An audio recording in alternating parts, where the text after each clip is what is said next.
Сәлем Стамбулдан. Бүгін салмақ тастау видео күнделігімнің 63-ші күні.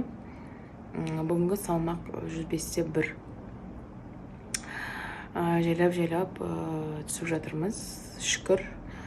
Осы қалпымыздан таймаймыз. Былай айтқанда жай аз-аздан түсіп жатыр қой.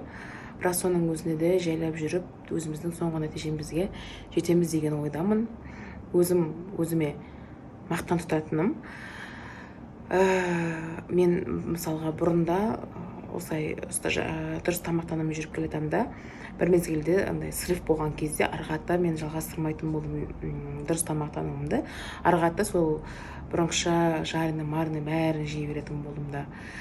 Осы жолы срыв болса да, келесі күні мен кері жалғастырып жатырмын. Соған өзіме мақтан тұтамын. Молодец, Айгерім, жарайсың деп. Менің өзімде бір нақты уақыт қойған жоқпын ғой, енді өзіме осындай уақытта тездетіп таста деген да.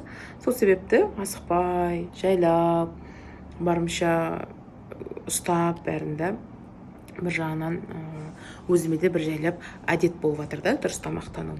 Уже дұрыс емес тамақтарды жеп жатқан кезде, или көп жеп жатырған кездерде уже ойлаймын, Айгерім, дұрыс емес, дұрыс тамақтану емес бұл, саған денсаулығыңа пайдалы емес бұл деп. Сол кішкене әдетке айналып келе жатыр. Сондай жаңалық. Бүгінгі ас мәзірімді қарайсыздар кешке дейін. Мен бірге болыңыздар, мен бірге артаңыздар. Ас болсын маған. Турецкий колбасамен жұмыртқа, 2 жұмыртқа, сыр, бұрыш, ашық, қызанақ, бір тілім нан. Мен бірге артаңыздар, күндеріңіз жақсы өтсін. Кешір қыздар, мен бүгін тіпті бар ғой, тамаша оқуым тиген жоқ. Сол таңертеңгі таң асымды ішкеннен кейін балам ұйықтап қалдым, одан кейін тамақ пісірдім, мынау өзім тағы бір шаруалармен. Ешқандай тамақ жеуге оқуым тиген жоқ, суымды ішіп жүрмін, соған да рахмет. Сол сағат 7:30, жатардың алдында қатты ауыр тамақ ішпейінше деп, тек қарбыз бен сыр жейін деп жатырмын.